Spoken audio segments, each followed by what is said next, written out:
सहितं नमः। नमः प्रकृते भद्राय नियतां प्रणतास्मदाम्।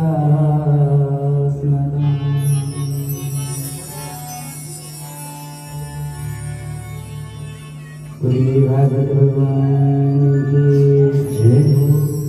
सुखंडा मैया की, व्यास जी भगवान की जय हो। श्रीमद् भागवत महापुराण की जय।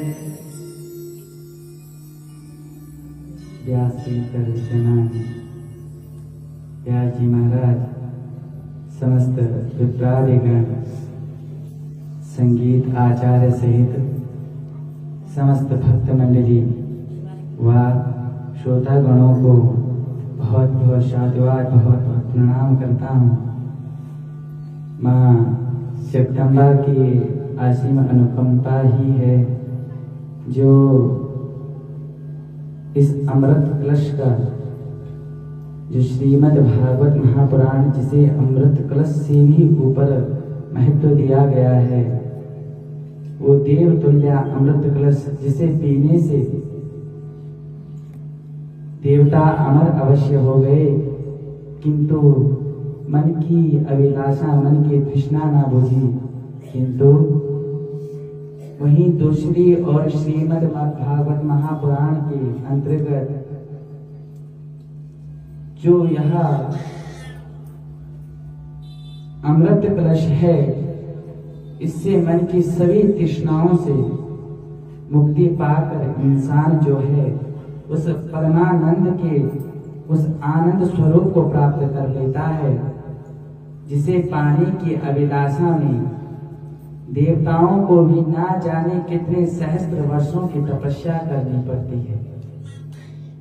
यह वह सुख है जिसे पाने के लिए नानाविध प्रकार की यत्न कर समस्त देवादिदेव भी इस भागवत को श्रवण करने के लिए कलयुग में मानव रूपी अवतार लेते हैं। यह वह अमृत है जो कभी व्यय नहीं होगा, जिसे जितना पीते जाओ पर मन की संतुष्टि नहीं होती।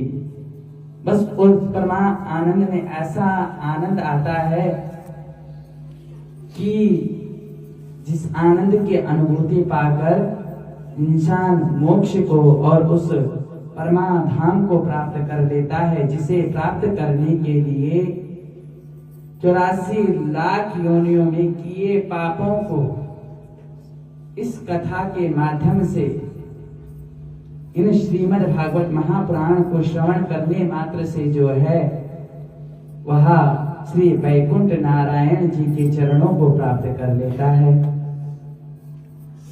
इसलिए श्रीमद् भागवत महापुराण यह दिव्य कथा श्रवण करने के लिए इतनी अनिवार्य है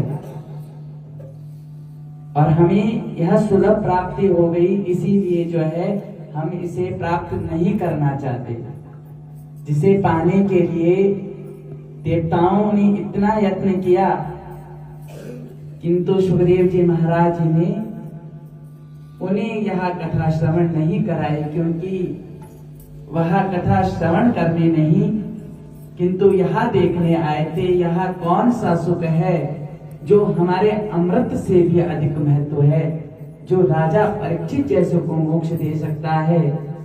महाराज परीक्षित को मोक्ष दे दिया, यह कौन सा ऐसा अमृत है। इसीलिए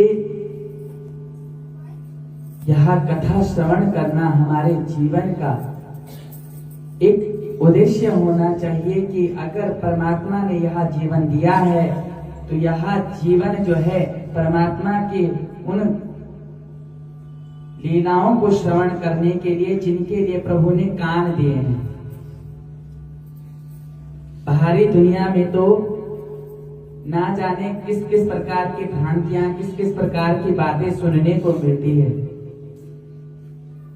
अनेक प्रकार से दुर्व्यवहार से रहित लोगों से मिलना पड़ता है, किंतु एक श्रीमद् भागवत महापुराण ही तो है जो उस परमा आनंद की अनुभूति कराता है। उस परमा आनंद जिसके बाद कोई आनंद नहीं होता, और उस आनंद को महसूस करने के लिए उस परमा आनंद में खोना पड़ता है। उस आनंद को महसूस करने के लिए उस परमात्मा को महसूस करना होता है। और वो कैसे होता है कि श्रीमद् भागवत महापुराण का चिंतन करने पर और श्रीमद् भागवत महापुराण को श्रवण करने मात्र से ही उस परमा आनंद की प्राप्ति हो जाती है। अपनी वाणी को विराम देता हूँ और समस्त 33 कोटि देवताओं को प्रणाम करते हुए, व्यासपीठ को प्रणाम करते हुए, समस्त विप्रादि आचार्य गण को प्रणाम करते हुए, समस्त संगीत आचार्य, श्रोता गणों, भक्त मंडली सभी को प्रणाम करते हुए बहुत बहुत साधुवाद, बहुत बहुत प्रणाम। बोल श्री गंगा मैया की जय हो।